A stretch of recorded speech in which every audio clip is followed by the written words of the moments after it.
During the build-up to Canelo's super middleweight showdown against Jaime Munguia, the fight suddenly found itself in danger of being overshadowed by Canelo's feud with his former promoter Oscar De La Hoya. The two had been engaged in a bitter war of words for years, but it was always passive-aggressive and never direct. But this time, perhaps seeing an opportunity to play mind games with Canelo as he was facing his fighter in Munguia, when it was Oscar's turn to speak, he took the stage and told everyone exactly what's been on his mind for years. My sole purpose in this promotion is to support Jaime, an undefeated, incredible talent who deserves the stage and spotlight at this point of his career.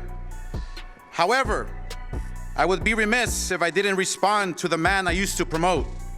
He seems to have trouble remembering who helped him become a true global star. To be clear, I have nothing but respect for Canelo Alvarez as a fighter. His record and abilities speak for themselves. But he has spent much of the last 2 months insulting me rather than promoting this fight. So I'll make it a little bit easier for him. Yes, I have faced a lot of challenges in my life. Yes, I've been to rehab several times. Yes, there were some really low points in my life, and yes, there were times that work was not my priority based on my mental health, which I had neglected for so long. But that doesn't change the fact that Golden Boy built Canelo Alvarez, period. The company you fought under for decades has always had one name, and it's mine.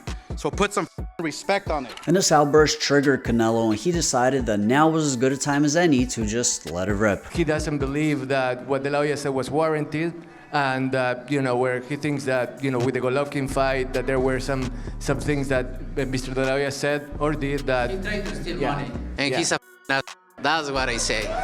He's a he tried to keep the attention for him, not for Munguia. He's a he steals his fighters. That's what he do. Focus on your fight. Okay, and yeah, so that's pretty much it. Go ahead, Miguel. Motherfucker. All right. I'm here for you too.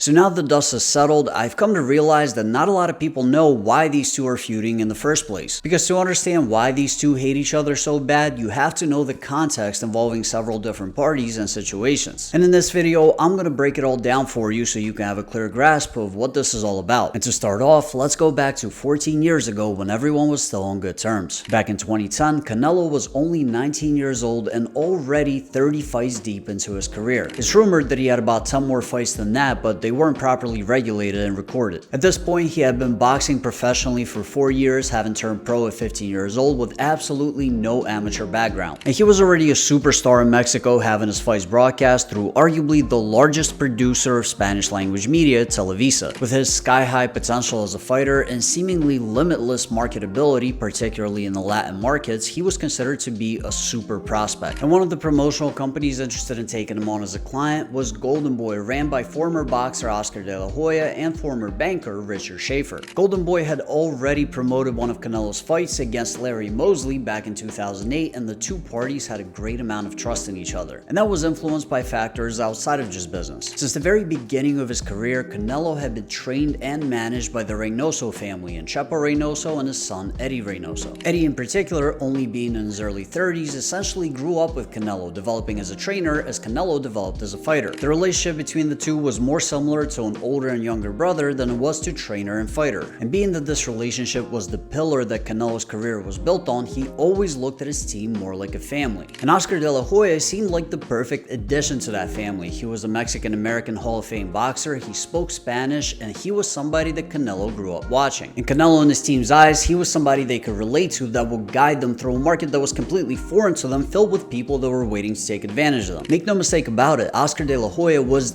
the reason why Canelo initially wanted to sign with Golden Boy Promotions. And regardless of the contract, he always intended to be 100% loyal to him and expected that same kind of loyalty in return. So when the deal was finally done, both parties were extremely happy. Canelo was quoted as saying that it was an opportunity way too good to pass up, and Oscar De La Hoya was described as being giddy over Canelo's superstar potential. But what Canelo didn't expect was that Golden Boy Promotions wasn't run by Oscar De La Hoya, but rather CEO Richard Schaefer. And I want to clarify here that this is is just my opinion based on publicly available information and rumors. I'm not claiming to have insider knowledge of the exact inner workings at Golden Boy during those years, it's just what I think based on what I've seen and heard. Oscar and Schaefer were initially introduced in 1995 by Richard's nephew Raul James. In 2000, he left his position as CEO of the largest Swiss bank UBS to become Oscar's manager. And in 2002, he took the position of CEO in Golden Boy Promotions. And it's been said that while Oscar was the face of Golden Boy, Richard Schaefer was the mastermind behind its development. In his 12 years with the company, he promoted both the pay-per-view with the most buys and the pay-per-view that generated the most revenue in Floyd Mayweather vs. Oscar De La Hoya and Floyd Mayweather vs. Canelo Alvarez. He also landed a deal with HBO, which gave Golden Boy television dates no other company could match. And through a relationship he built with Floyd Mayweather and his at the time advisor Al Heyman, he landed a TV deal with Showtime, and also an exclusive venue deal with the Barclays Center in Brooklyn. All in all, by 2014, he turned Golden Boy into a powerhouse and arguably the best promotional company in all of boxing. But 2014 would also be the year when it would all come crashing down. Throughout his career in boxing, Schaefer was guided by Bob Arum of Top Rank, who was also the former promoter of Oscar De La Hoya. But eventually, the two would begin to despise one another over clashing heads over several different deals. And the tensions were at their highest in 2013, around the time that Canelo was fighting Floyd Mayweather. And during the same time, Oscar De La Hoya voluntarily admitted himself to rehab. At this point, Oscar's issues with cocaine are pretty well documented. It's something that even people that only know of him in passing know about. And one of the big ways that it affected his relationship with Canelo and Richard Schaefer is the fact that he just simply wasn't present. The fight against Floyd Mayweather was both Canelo's biggest fight up until that point and also a chance of redemption for Oscar's loss, so the fact that he wasn't there was a blow. And Richard Schaefer took Oscar's absence as an opportunity to completely distance Golden Boy from anything Top Rank and Bob Arum related, while also continuing to build his relationship with Floyd Mayweather and Al Heyman. So when Oscar came back from rehab completely oblivious to the fact and decided to continue doing business with Bob Arum, that created a huge rift within the company. And Richard Schaefer was forced out as CEO, but he took a lot of fighters with him, notably fighters that were advised by Al Heyman. And it was some big names too, like Adrian Broner and Danny Garcia. And a lot of these fighters ended up at Al Heyman's Premier Boxing Champions, which was founded the following year. And naturally, Oscar came to the conclusion that Richard Schaefer was in cahoots with Al Heyman and helped him poach his fighters. He ended up suing both, eventually settling with Schaefer and losing to Al Heyman. This came very close to wiping Golden Boy out completely, and the only thing that saved it was the fact that his biggest superstar, Canelo, decided to stay loyal and not leave. Cuando se fue Richard Schaefer de Golden Boy,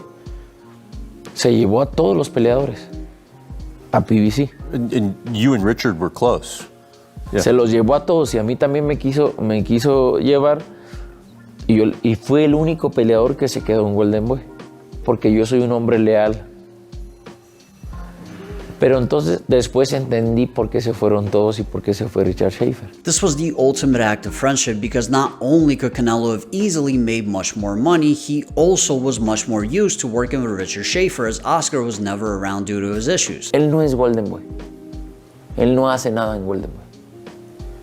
Porque él se está preocupando en tomar y andar en otras cosas y eso. Él no es Golden Boy. But according to Canelo, this was not appreciated at all, and what's more, during several different situations, Golden Boy would make Canelo and his team financially liable in order to cut costs for themselves. And sometimes they would keep him out of the loop altogether in order to make decisions behind his back, essentially taking his kindness and loyalty for weakness and treating him like a dummy. Teníamos una demanda en Miami que yo sabía que le íbamos a ganar porque estaban mintiendo todo. Total, la ganamos la demanda, pero el jurado determinó que sí, que no estaba bajo contrato, pero tenía que darle $8 millones. Pero antes de eso, cuando yo firmé, antes de la pelea de Cotto con Golden Boy, quedé en un acuerdo con ellos.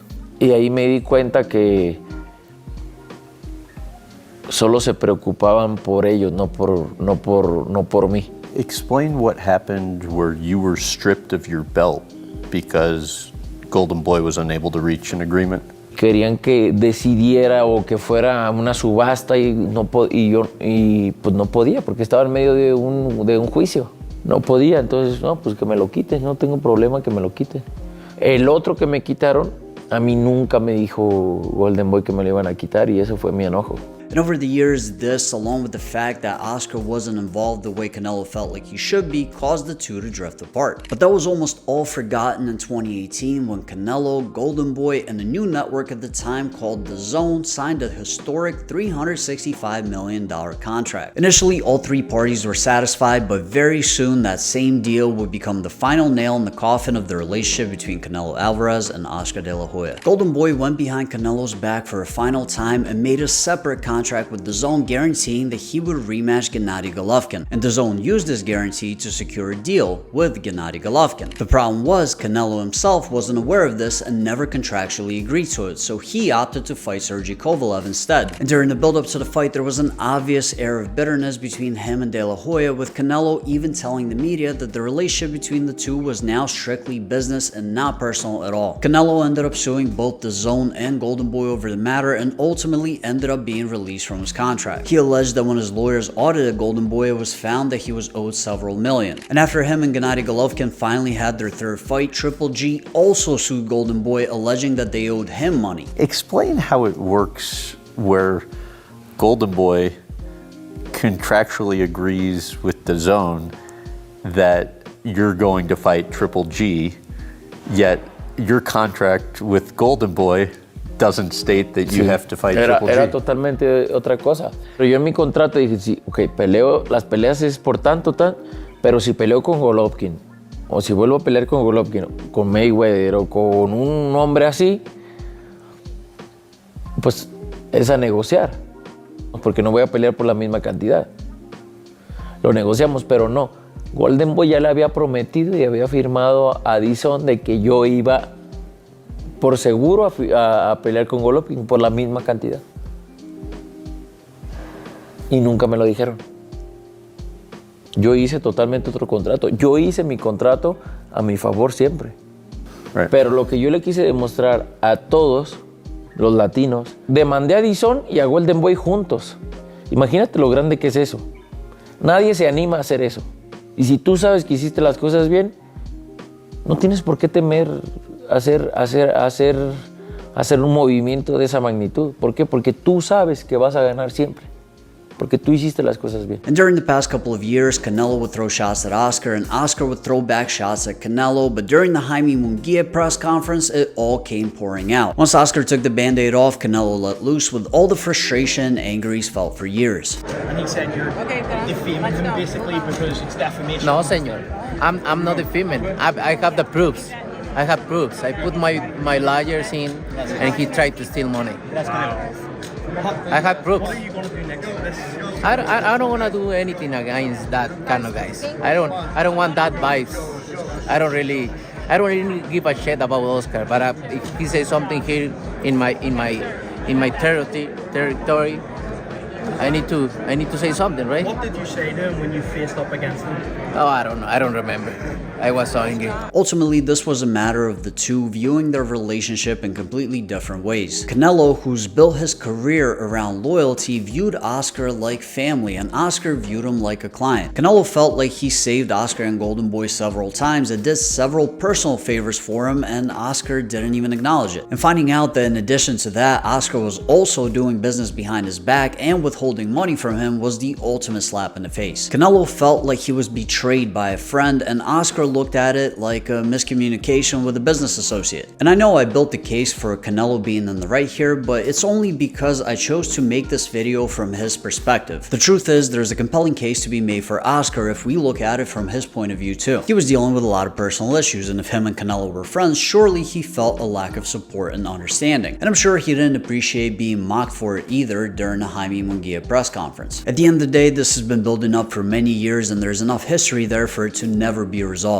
As they say, some beef is everlasting, and this is definitely an example of that. But it's so crazy. When we talk about loyalty in the sport of boxing, when we talk about loyalty, when you look at Canelo, there's Steven Espinoza and the Showtime team let this, and myself, we helped build this guy up. He was fighting on my undercard. He was the co-main. We helped build this guy up. And you know what Oscar De La Hoya do? You know what Mr. Loyal Oscar De La Hoya do? I'm sorry, Miss Disloyal Oscar De La Hoya do? He take him right over to HBO and cut a deal with HBO. And when he cut the deal, he got money, but I bet Canelo didn't see none. But these are the things that people don't know about in the sport of boxing. Because Al Heyman was a smart, shrewd businessman. They want to sue him because he was smart. You know, all we believe in, we work smarter, not harder.